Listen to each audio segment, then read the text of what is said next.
Most people spend hundreds of dollars trying to fix problems their grandparents solved.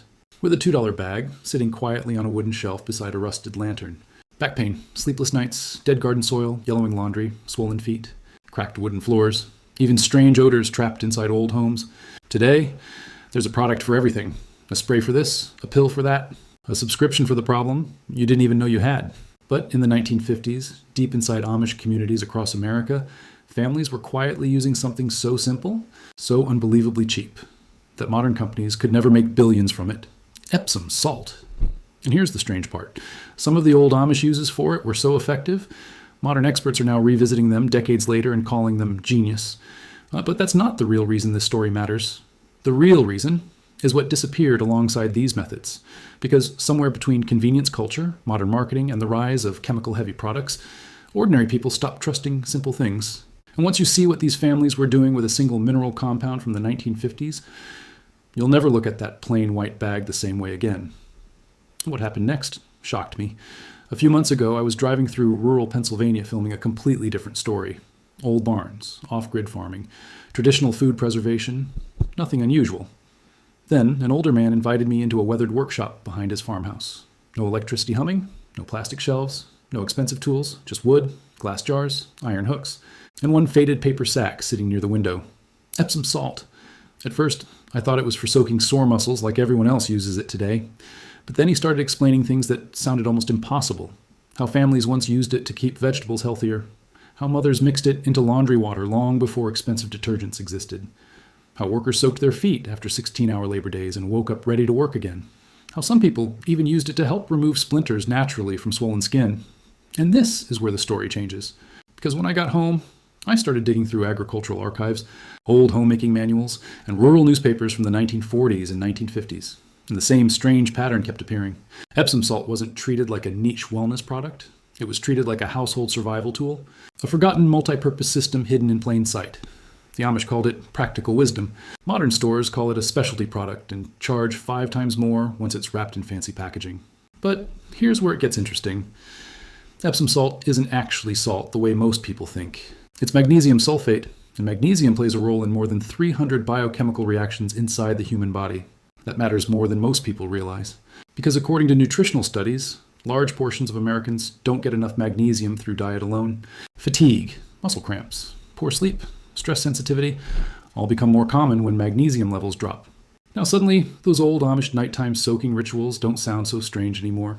One old method involved pouring Epsom salt into steaming water before bed, not just for pain relief, but because heat opens pores and increases relaxation. Farmers reportedly slept deeper after physically exhausting days. Simple, cheap, no complicated ingredients. But nobody talks about that anymore. Because modern systems profit from complexity. Think about it. Why sell one inexpensive mineral for dozens of uses, when you can sell 20 different branded products instead?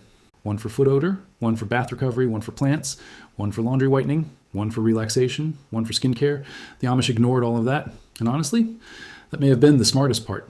But that's not even the most shocking hack.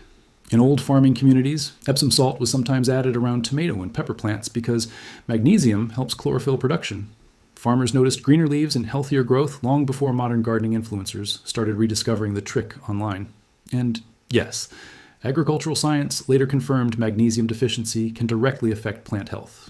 The strange part, many modern gardeners still spend fortunes on specialized boosters without realizing older farmers solved the same issue decades ago with one cheap ingredient.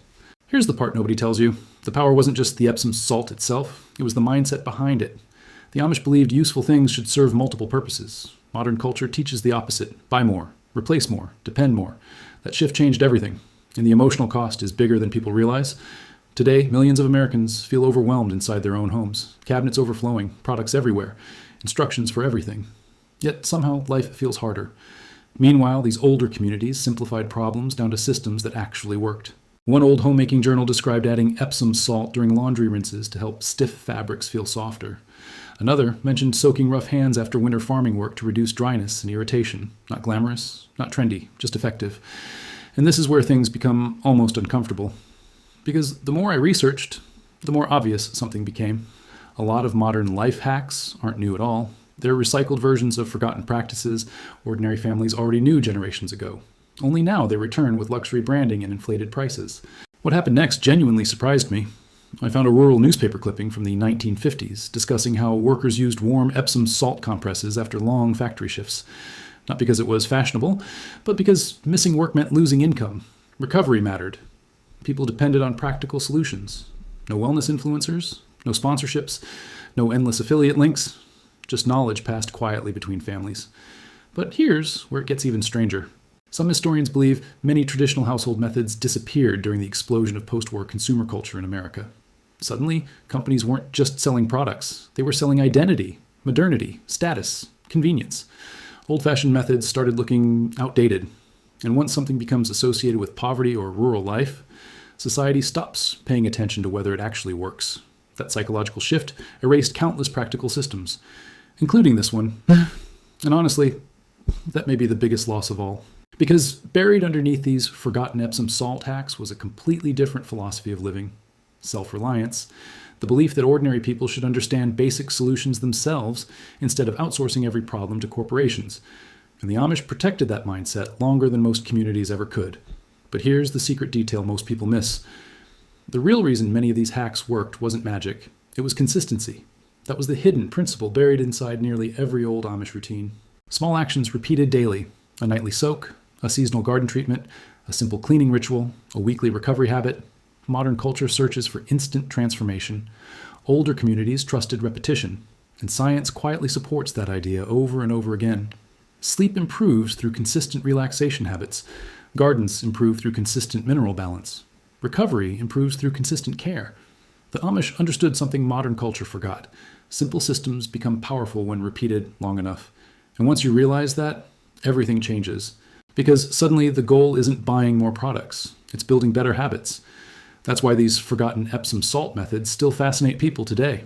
Not because they're magical, but because they expose a deeper truth modern life buried under convenience and advertising.